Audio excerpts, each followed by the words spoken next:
Obrigada, boa tarde, pessoal, tudo bom? Aquela palestrinha esperta, vamos falar aí de acessibilidade já para acordar depois do almoço, né? E obrigado, pessoal, aí do Frontin Valley por ter me convidado para essa palestra, muito legal estar aqui. Chiu, da cor. Brincadeira, gente, aqui, vamos prestar atenção, né? Tá.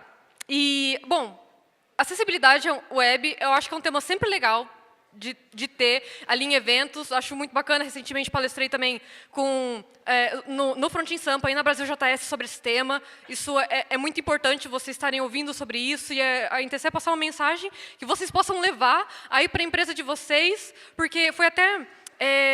quando a gente fala de acessibilidade, a gente fala também de brigar pelas pessoas, brigar pelo usuário e por produzir coisas que sejam de fácil acesso por todo mundo.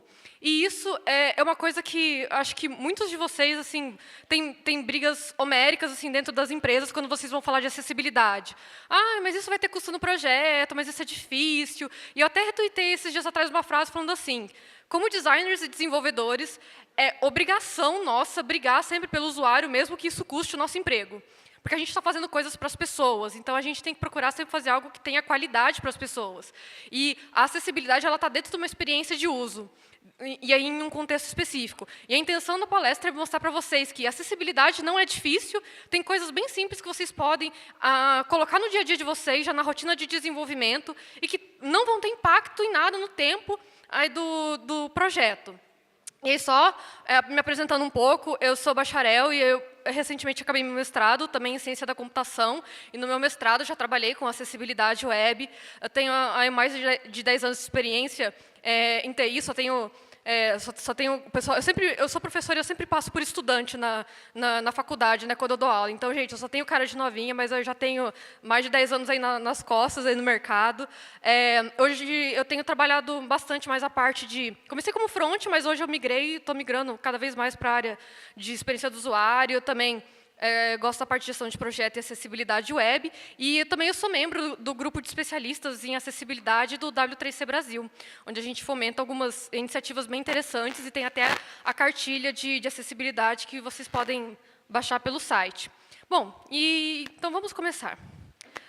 Quando a gente fala de acessibilidade web, assim, sempre tem alguém que às vezes vai torcer o nariz e vai falar: por que eu tenho que fazer mesmo? Mas será que é importante, né? Para quem que eu tenho que fazer? Não faz parte, né, do meu público-alvo ali do projeto, né? Eu já tive que ouvir coisas do tipo, né? Mas por que eu tenho que me importar? Eu acho que não vai ter ninguém com nenhuma deficiência, com nenhuma necessidade que vai precisar vai precisar acessar o meu site, o meu conteúdo, né? E eu falei, e assim, são coisas que a gente ouve no mercado. E aí no meu mestrado, como eu estava trabalhando com acessibilidade web mais focado para pessoas com autismo, né? Então eu queria entender também, com relação a essa parte de deficiências cognitivas, o que as pessoas entendiam sobre o assunto e o que elas entendiam sobre acessibilidade. E foi aí que eu pude ainda mais, aí eu pude ter dados concretos para mostrar que a situação era preocupante, quando eu vi que 1/3 do pessoal de TI, né, que respondeu o questionário, desconhecia totalmente o WCAG, que são as diretrizes de acessibilidade do W3C. Quem aqui conhece o WCAG? Lição de casa, todo mundo chegar na segunda-feira já com pelo menos o outline ali dos princípios do WCAG na cabeça. E 62% desconhecem também que o W3C tem um trabalho muito legal, que eles têm uma força-tarefa de acessibilidade só sobre deficiências cognitivas e de aprendizagem, que é o chamado COGA. Esse eu também não vou nem perguntar quem já conhece, mas aí, dica, então vocês já podem aí começar a pesquisar. E detalhe, eles estão deixando agora todas as recomendações no GitHub, então vocês até podem provavelmente contribuir com alguma coisa. Então, esses dados me deixaram assim, tipo, sabe, Nazaré Tedesco confusa, né? Mas como assim, gente, né? Essa questão de o pessoal não sabe, desconhece, né? Nossa, e agora, né? Então, assim, por que a gente precisa fazer acessibilidade? Porque, gente, o web é para todos. Quando a gente fala de ter um site acessível, não é uma coisa assim, vamos atender um público específico. Não, o Tim Berners-Lee criou a web para ser acessível para todo mundo. Então, quando a gente faz um site que as pessoas não conseguem utilizar, a pessoa com deficiência não consegue utilizar de alguma forma, a gente está ferindo o princípio fundamental da web, que é ser para todos. E não tem essa de público-alvo, pessoa com com deficiência visual não é parte do meu público-alvo. Aí você está desenvolvendo lá, sei lá, um e-commerce de produtos esportivos e fala, tá, mas você acha que a pessoa com deficiência visual não corre, não usa tênis, não faz pilates, não vai querer um produto desse? Então, público-alvo é de interesse, não é por características físicas das pessoas. E também, quando a gente fala de acessibilidade, parece que a gente está falando de um público muito pequeno, né? Mas olha só, 24% da população brasileira tem algum tipo de deficiência, ou seja, 1/4 da população brasileira. Isso significa que aqui no nosso auditório, se a gente tiver 200 pessoas, a gente vai ter aí 50 pessoas, pelo menos, que vão ter alguma deficiência visual, alguma deficiência auditiva, alguma deficiência de aprendizagem. Meu, você está lá e fala assim, não, mas eu não tenho uma deficiência. Poxa, mas você precisa, muitas vezes, estar usando um óculos ali para conseguir enxergar, né? O seu óculos é a sua tecnologia assistiva que te permite aí ter acesso a outras coisas que você não poderia. Então, e todas essas pessoas, elas consomem conteúdo na web assim como você.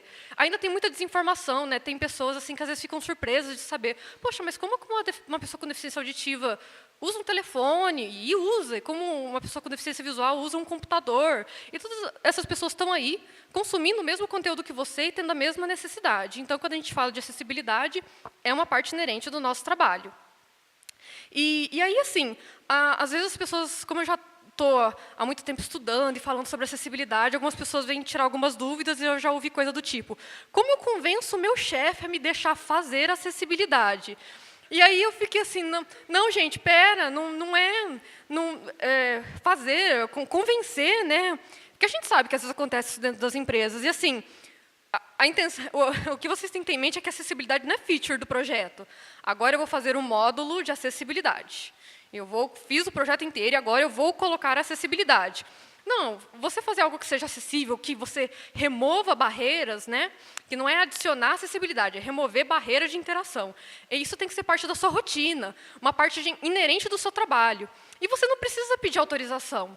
Ah, mas quando eu vou apresentar o projeto lá na reunião e vou falar das coisas que eu fiz de acessibilidade, o meu chefe fala assim, mas você não precisava ter feito isso, deve ter custado tempo.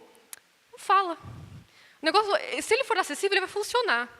E assim, se você também querer chegar para o seu chefe e perguntar, mas eu posso começar a fazer algumas coisas de waiaria, eu posso começar a implementar algumas coisas de acessibilidade, fazer descrição das imagens, às vezes você vai receber um não. E aí, às vezes, é melhor você pedir perdão do que autorização, né? Você fazer essas coisas porque não vão onerar nada no tempo do seu trabalho e você já entregar um produto que esteja acessível. Muitas vezes você não precisa nem falar. A intenção de ser acessível é que ele realmente que as pessoas consigam utilizar. E aí, às vezes, também a gente passa por uns perrengues. Isso daqui é caso real, que eu já ouvi. A pessoa chegou para mim, um projeto que eu estava gerenciando. Mas acessibilidade é mó trampo, você é louco, você já viu a doc do WCAG, do Waiaria, é muito complicado. E assim, não, gente, eu sei que a linguagem pode ser um pouco mais difícil, mas a gente pode encontrar alguns artigos aí. Então, a intenção minha foi falar assim, olha, existem coisas bem mais simples do que você ler toda a documentação do WCAG para você poder fazer acessibilidade. Não é tão complexo assim. E para vocês verem como fazer algo acessível não é tão difícil, como a gente aqui não está falando palavrões, eu censurei os palavrões do site, tá? Para ficar mais friendly. Também não sei se tem gente menor de idade. Eu censurei discretamente os palavrões. Mas a gente tem esse site aqui, né? Que assim, os palavrões eles são didáticos, né? Para dar mais ênfase ali, né? E a intenção é mostrar que, olha só, esse site não tem CSS, esse site não tem JavaScript, não tem jQuery, não tem flat icons, não tem flat design, não tem nada de modinha. Os caras têm índice 7.6 no Access Monitor, que avalia a acessibilidade. Tem nota 100 de experiência do usuário no Google PageSpeed, ou seja, tem performance 100% aí, ó, pessoal da beleza na web, ó, performance aí do site. Desculpa, é só brincadeira, tá? A gente é tudo amigo. Mas assim, é para mostrar que assim, fazer algo que seja acessível, que tenha um bom índice de performance, de acessibilidade, porque performance também é acessibilidade. Não é algo tão difícil, né? O que esse site tem que permite ele ser acessível? Boa semântica, né? Estruturação do conteúdo ali. Se ele tivesse uma imagem, talvez teria até uma descrição. Engraçado que eu fui censurar os palavrões, achei que tivesse até mais, achei que ter até pouco. Então, a intenção aqui é mostrar, enfim, o conteúdo, né? 10 dicas de acessibilidade para você não esquecer. Algumas coisas bem simples. E, primeiro, o pack básico, né, que eu imagino que todo mundo já faz, né, que, primeiro, declarar a linguagem do documento. Lá na ilusão, né? A gente declarar a linguagem do documento lá na tag HTML. Então, você abre lá a tag HTML, coloca lang. Se o conteúdo da página está em português, você coloca PTBR, se tiver em inglês, você coloca EN. Por que isso é importante? Porque o leitor de tela, para a pessoa com deficiência visual, ele vai olhar por essa tag e falar, opa, o conteúdo dessa página está em inglês, eu vou ler, agora vou fazer o switch aí para o sotaque em inglês para conseguir ler esse conteúdo. A mesma coisa com o português. E aí ele vai conseguir ler as palavras de forma adequada e não vai ler, por exemplo, Google Chrome, né? Quando você está navegando no Chrome, porque é assim. Também assim, tem um H1, uma tag H1 para declarar o título da página, isso é muito importante. E sempre, assim, isso é meio polêmico, mas muita gente coloca o H1 no logo, e eu recomendo o H1 para o título da página mesmo. Sobre a empresa, contato, fazer divisão adequada dos conteúdos com título, então usar subtítulos, usar corretamente a hierarquia de tags de cabeçalho, H2, H3, H4. Sempre, sempre, sempre, sempre. Nunca esqueçam de associar label aos controles do formulário. Isso não é só para o leitor de tela. Isso é por uma questão seguinte. Quando você coloca, vamos supor, um checkbox, e aí você coloca o label, se você clicar no label, você marca o checkbox. Isso é muito importante em mobile e para pessoa, tanto mobile quanto para pessoa que às vezes tem alguma dificuldade motora, porque às vezes ela não vai conseguir clicar naquele checkboxzinho pequenininho, mesmo no desktop. E aí ela clica no label e vai permitir selecionar. E, gente, às vezes a gente não faz isso para a web, mas isso já é comportamento padrão de um checkbox feito em Delphi. E eu estou entregando a minha idade falando isso, que provavelmente muita gente nem sabe o que é Delphi. Nunca fez nada em Delphi, mas enfim. Então, até uma questão da gente manter consistência de usabilidade entre componentes de interface. E usar adequadamente a semântica dos elementos HTML, né? Gente, se você usa... O Reinaldo Ferraz, do W3C, sempre fala isso. Se você usa a semântica adequadamente, você não precisa ficar enchendo o seu código com algumas gambiarras ali de acessibilidade, né? Se você tem um botão, usa a tag button, né? Você não precisa usar lá um spam, role, button para dizer para o leitor de tela que é um botão, né? Você até tem um código menor. E, bom, isso é só o básico. Eu estava, meu Deus, só o básico, o que vem agora? Aí agora vem algumas coisas que, assim, elas são até mais simples, mas elas são mais importantes até do que o pack básico. A primeira dica, jamais remova o outline dos elementos. Sabe quando você vai lá no CSS, usa um reset, ele dá um outline none? Outline é aquela borda padrão que já vem links, né, uma bordinha azul ali, padrão que quando você está navegando por tab via teclado. E a gente fala, ai, que negócio feio, deixa eu tirar, né? Poxa, isso prejudica muito para a pessoa que está navegando via teclado, para ela saber exatamente onde está o foco de seleção dela. Então, assim, jamais, never, nunca retirem o outline dos elementos. E aqui, vamos ver agora, vai carregar o CodePen. Aqui a gente tem um código do CodePen, vou até passar aqui para uma aba, aqui nessa outra aba já está menor. Então, a gente tem aqui um exemplo de código onde eu pego aqui no asterisco que eu já estou tirando, outline none, e falo, ai, não quero esse negócio feio que está estragando o meu layout. Aí, se a gente, eu estou clicando aqui, cliquei na outra parte, eu vou tentar agora navegar via teclado pelos links. Onde que eu estou? Que link que eu estou selecionando? Meu Deus do céu, e agora?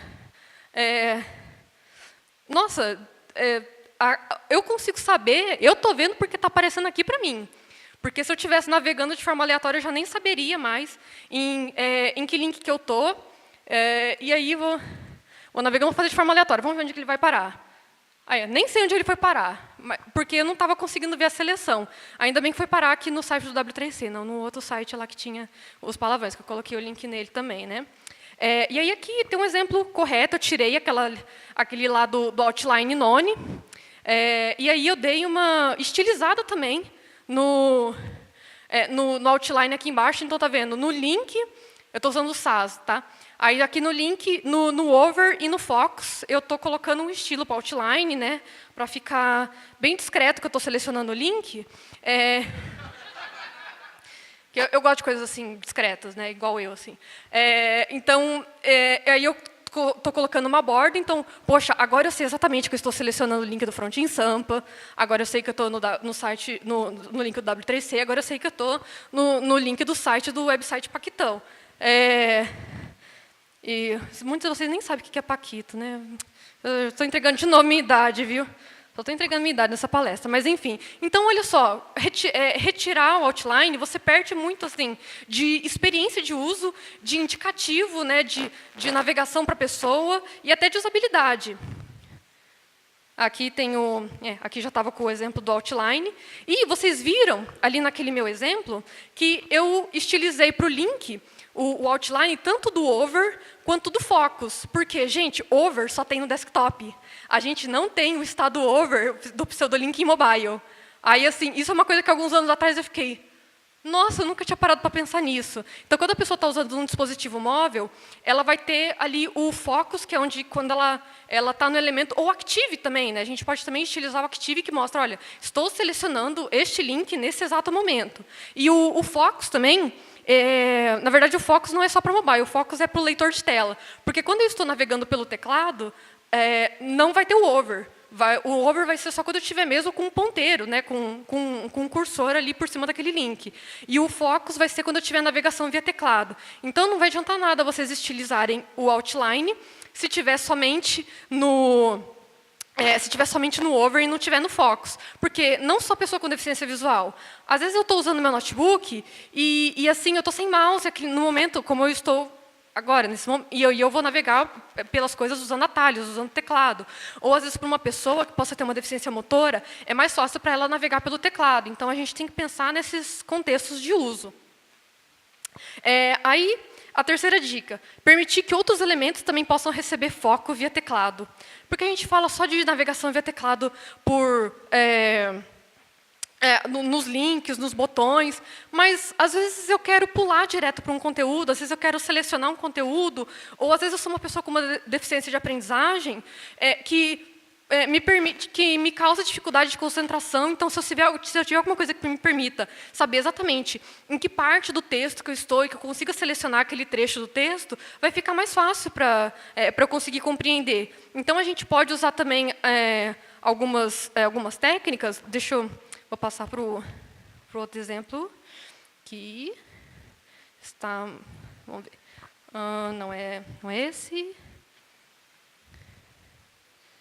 Isso, esse daqui, que a gente tem o código aqui do lado, sei que está com um pouquinho de... Faltou uma acessibilidade aqui do CodePen, né, do tema do CodePen, mas aqui eu tenho um parágrafo, deixa eu mudar para a parte do Markdown aqui. Cadê o Markdown?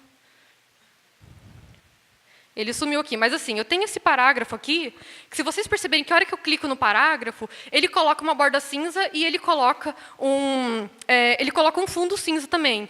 Eu coloquei um tab index, né, o atributo de tab index, com valor 0 mesmo, para que esse parágrafo também seja navegável via teclado, assim como os links que eu tenho. Então, eu posso navegar pelo segundo parágrafo por tab, e eu posso ir navegando pelos meus links também. Navegando pelos links e navegando pelos parágrafos. E isso é muito importante. O Moodle, que é um sistema para EAD, já tem esse tipo de recurso. E isso facilita muito para as pessoas conseguirem fazer essa navegação também via teclado, não só para os links, mas para o conteúdo. Aí, a quarta dica.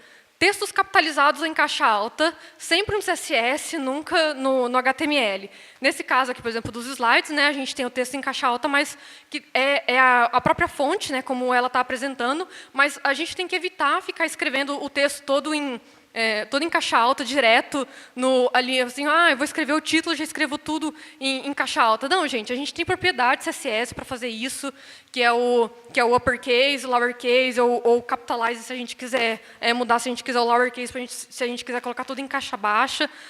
Mas, se possível, não usar também em caixa alta. Mas, se a gente for utilizar, por exemplo, aqui eu tenho um título da seção todo em caixa alta só via CSS e o subtítulo todo em caixa baixa. E como que eu faço aqui no meu código? Deixa eu dar um zoom.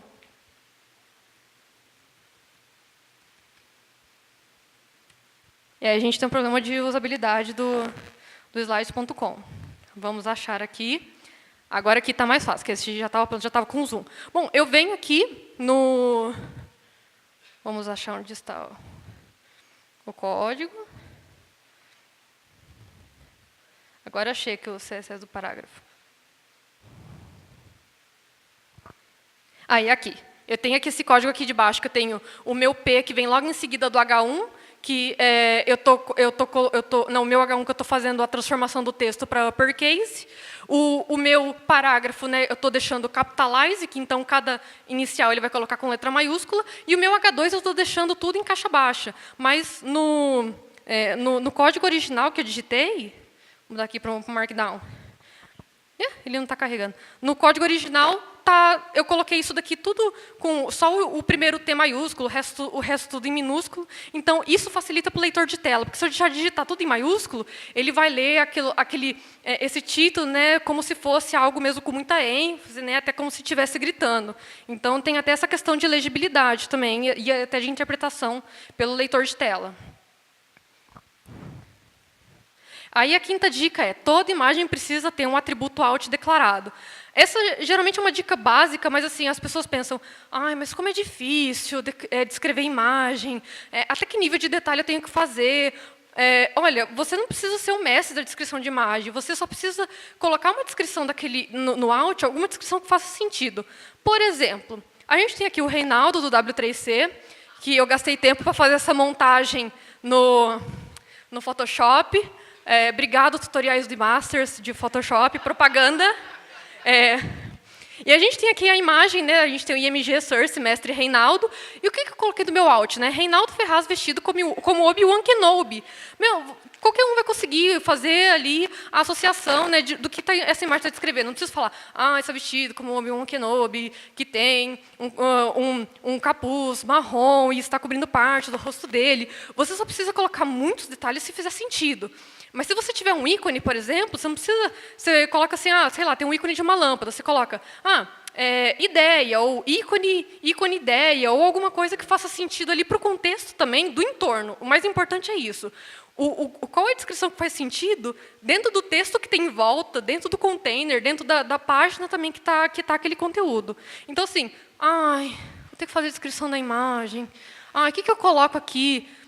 Pode ser uma palavra, pode ser uma frase curta, mas algo que faça sentido, e não esqueçam isso, porque isso é muito importante. Mas essa imagem é só decorativa, não tem descrição nenhuma.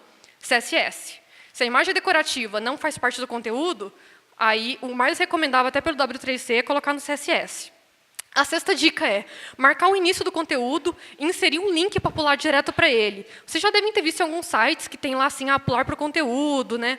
Quando o site tem uma navegação muito grande, por exemplo, os portais, é muito interessante você permitir que a pessoa já, via teclado, ela consiga clicar naquele link e pular direto para o conteúdo, porque senão ela vai ter que ficar dando tab, tab, tab, tab, tab, tab, tab, tab, tab, até conseguir chegar. Né? Ou mesmo com seta, né? A navegação está só por seta. 200 setas, né, que nem era o Gmail antigamente, para você conseguir chegar no primeiro e-mail que você tinha que ler. Então, ofereça alternativa, ofereça um atalho. Aqui nesse link do CodePen, aqui o HTML não interessa tanto, mas o exemplo, eu tenho aqui o meu exemplo que eu vou aqui. Opa! Então, aqui eu tenho os meus links, né, que eu posso ir navegando via teclado, mas eu tenho aqui, quando eu vou nesse... O pular navegação tem que ser o primeiro link da página, pular navegação ou pular para o conteúdo. Eu tenho ele como meu primeiro link da página, e quando eu clicar nele, né, no caso eu vou dar um Enter, ele pula direto já aqui para a minha primeira seção do site. Mas como que ele sabe qual é o início do conteúdo do site? Mágica, né? Não, o meu... Deixa eu ver assim, onde que está aqui o exemplo entre as abas. Isso. A minha div de conteúdo, ela tem aqui um ID de content, e no meu link pular navegação, eu tenho aqui no href dela o ID do content. Gente, é super simples, é só mais um link que vocês colocam na página. Muita gente, às vezes, deixa oculto até esse link, né, para ele ser habilitado somente quando você dá o tab ali via teclado. E aí você dá o tab, o primeiro tab na página, ele fala pular navegação ou ir para o conteúdo. E é só mais um link que você adiciona, e isso não vai custar nada. para você, para o tempo de desenvolvimento, mas vai ter um valor muito grande para os seus usuários. Aí a 7ª dica, marcar sessões do conteúdo com as landmark roles do ARIA. As landmark roles do ARIA são atributos que, infelizmente, não passam nos validadores de HTML ainda, né, os próprios validadores do W3C, mas eles permitem você indicar o que aquela seção do site significa, né? Você tem uma tag header lá, você pode usar múltiplos headers na página, mas para você indicar que aquele header é do conteúdo principal, do topo da página, que tem a navegação, que vai ter o logo, que vai ter as opções de menu, você tem essa role banner para navegação, para tag nav. É para ela indicar que é uma navegação, mas existe a role também navigation, que você talvez até pode colocar em outros elementos, pode colocar numa UL para falar, olha, essa lista ela é navegação do site, vai ter opções para navegar entre as outras páginas, e o leitor de tela vai ter atalhos para você permitir pular entre esses tipos de landmark roles. Você pode também ter uma div e colocar uma role de main para falar que aquilo lá é o conteúdo principal, entre outras, né? Um form para você falar, olha, isso não é um simples form, isso é um formulário de busca, então ele tem uma role de search, e até um parágrafo que você pode ter, você pode colocar algumas roles customizadas, ou você pode colocar essa role content info para falar, olha, isso é informação de rodapé do site. Mas a intenção é que, assim, se você fizer um conteúdo semântico, que talvez você nem precise utilizar tanto as landmark roles. E é isso, a minha opinião sobre clique aqui para links. Não. Chega no pessoal de conteúdo, no pessoal de marketing da empresa e fala, olha, gente, eu sei que mesmo que a gente fazendo algo para um público que ainda está aprendendo a usar a internet, tudo, existem outras formas da gente fazer um link bem claro, que tem uma ação ali, que aquilo lá é clicável, sem a gente ficar usando só clique aqui. Porque olha só o que acontece. Vamos supor que a gente tem aí um conteúdo no site, e aí tem o seguinte texto. Temos um conteúdo muito importante para disponibilizar para você. Então, clique aqui, só o clique aqui é o link, para fazer o download do PDF.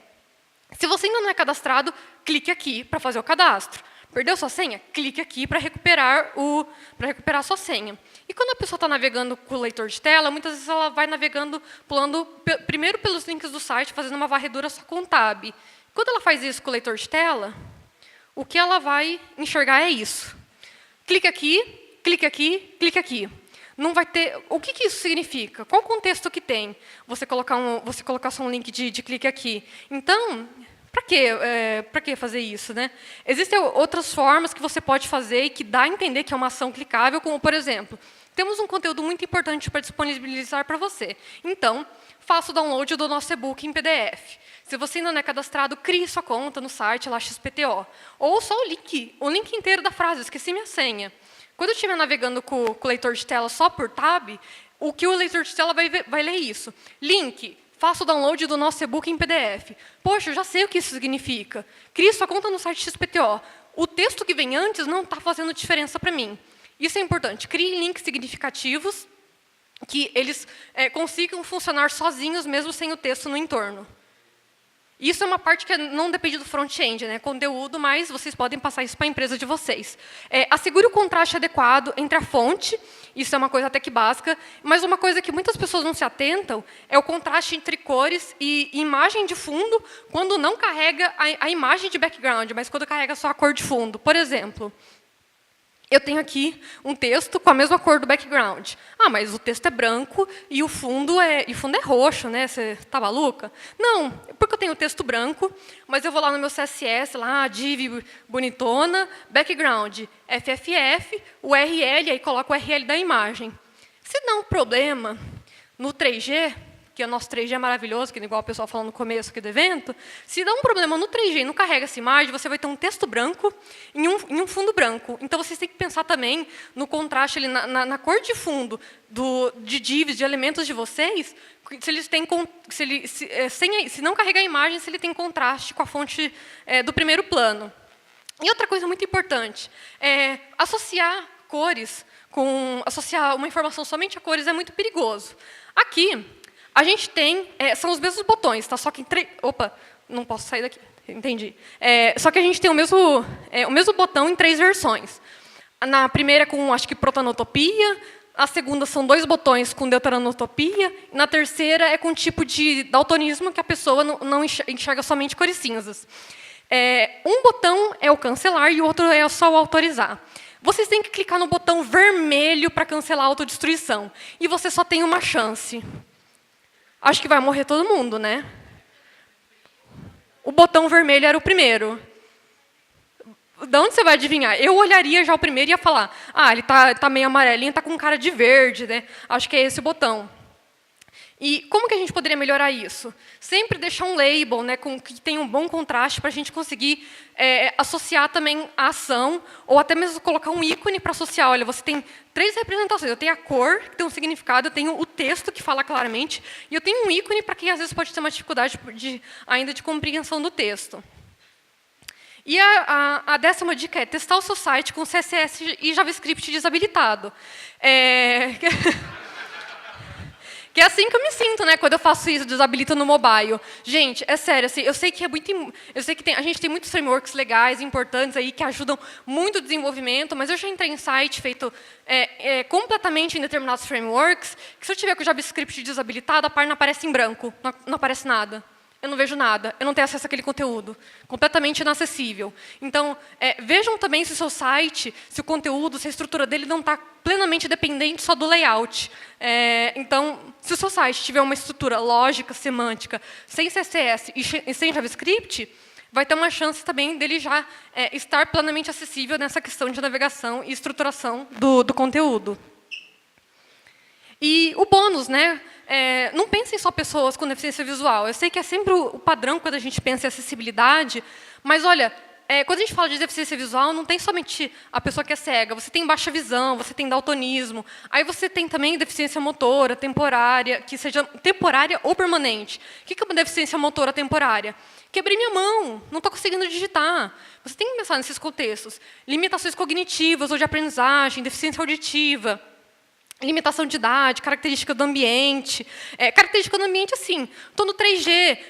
Se você... Sabe quando você está no Facebook, ali no 3G, e alguém fala, kkkk, nossa, muito engraçada essa imagem, não carrega a imagem, você fala, o quê? Né? Você tem que... A acessibilidade é até isso, né? Não é só para pessoa com deficiência, mas é para diferentes contextos de uso. E permitir que o seu site seja minimamente acessível, vocês viram por essas dicas simples. São pequenas frações de código, às vezes uma linha a mais no seu CSS. Não leva tempo, não consome orçamento do projeto. A Cristina até falou, né, que o usuário feliz vende mais. Então, o seu site acessível vai deixar uma parcela dos seus usuários mais felizes. Consequentemente, além de você estar cumprindo o seu papel como cidadão também, né, você vai poder gerar até um retorno melhor para a sua empresa. Levem isso para o chefe de vocês. E quando começar a fazer? Desde o começo, não tem a hora de fazer acessibilidade. É ter esse pensamento, é ter essa visão desde o início do projeto. E é um comprometimento de todo mundo. Não somente aí dos desenvolvedores, mas dos designers, conteudistas, redatores, social media, gerente de projeto, diretor, CEO, todo mundo. E quando falam que a acessibilidade é difícil, ela só vai ser difícil quando ela não é feita de forma adequada. Ou quando as pessoas deixam para fazer isso só depois de muito tempo, quando fala, agora eu preciso fazer acessibilidade do projeto. Então, não, se você começa a fazer desde o começo, isso se torna um processo natural. Isso é uma questão até mesmo de cultura de desenvolvimento ali dentro da empresa, de comprometimento. E aí tem alguns links aqui de sites mais interessantes, que esse slide já está online no slides.com/Thalita Pagani. Então, assim, espero que eu tenha conseguido aí quebrar mais um mito sobre o que é acessibilidade, que não é tão difícil, que não é fazer um megazord, você produzir um site acessível. E aí, por fim, né, muita gente fica falando, estamos contratando, então eu estou querendo ser contratado também. Então, aí, assim, estou fazendo o contrário, né? Flash reverso, né? Então, assim, hire me, estou na pista para negócio, na área de UX, gestão de projeto, acessibilidade. E é isso, gente. Muito obrigada.